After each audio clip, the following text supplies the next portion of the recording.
वह आदमी समुद्र में तैर रहा था। अचानक उसने अपने सिर के ऊपर आसमान में एक छेद देखा। उसका शरीर तेजी से सिकुड़ने लगा। उसे लगा यह सिर्फ उसका भ्रम है। जब वह घर पहुंचा तो उसे कुछ अजीब लगा। उसकी शर्ट बड़ी हो गई थी। उसकी उंगली में फंसी अंगूठी ढीली होने लगी। उसने ज्यादा ध्यान नहीं दिया। उसे लगा कि शायद उसका वजन कम हो गया है।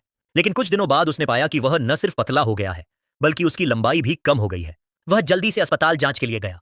सच में उसकी लंबाई 10 सेमी कम हो गई थी। डॉक्टर ने इसे सामान्य बताया। उम्र बढ़ने के साथ लंबाई कम हो सकती है।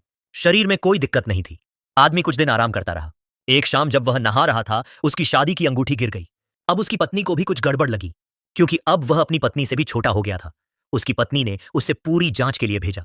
सभी रिपोर्ट्स नॉर्मल आईं। शरीर पूरी तरह स्वस्थ था। सिकुड़ने की कोई वजह नहीं थी।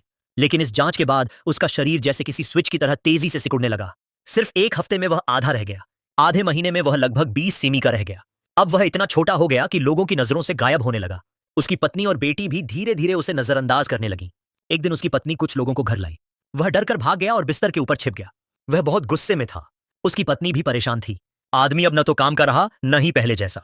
रात में वह खुद बेडरूम में गया। उसकी पत्नी उसे उठाने की कोशिश कर रही थी, लेकिन अब वह बहुत छोटा हो चुका था। अचानक पीछे से ठंडी हवा चली।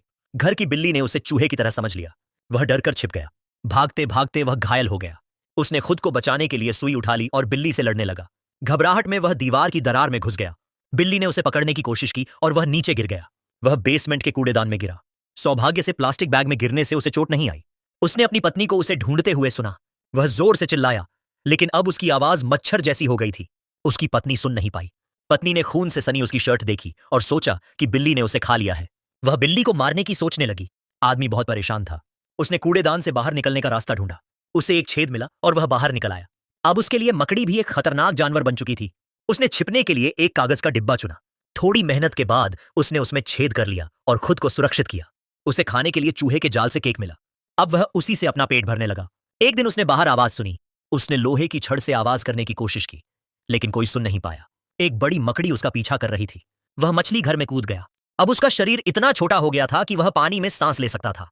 मछली घर उसके लिए एक दुनिया बन गया, लेकिन मकड़ी का खतरा बना रहा। उसने माचिस जलाकर खुद को बचाने की कोशिश की।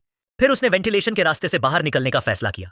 कई मुश्किलों के बाद वह बाहर निकल गया, लेकिन बाहर की दुनिया भी उसके लिए खतरनाक थी। तितलियां भी उसे बहुत बड़ी लग रही थीं। वह अपने घर के पास था, लेकिन वापस जाने की हिम्मत नहीं थी। उसे डर था कि कोई उसे कुचल देगा। उसकी बेटी भी उसकी आवाज नहीं सुन सकती थी। उसने आसमान की ओर देखा। उसे समझ नहीं आया कि वह ऐसा क्यों हो गया। उसका शरीर लगातार सिकुड़ता रहा और अंत में वह इतना छोटा हो गया कि धूल के कण जैसा बन गया और इस विशाल ब्रह्मांड में हमेशा के लिए गायब हो गया।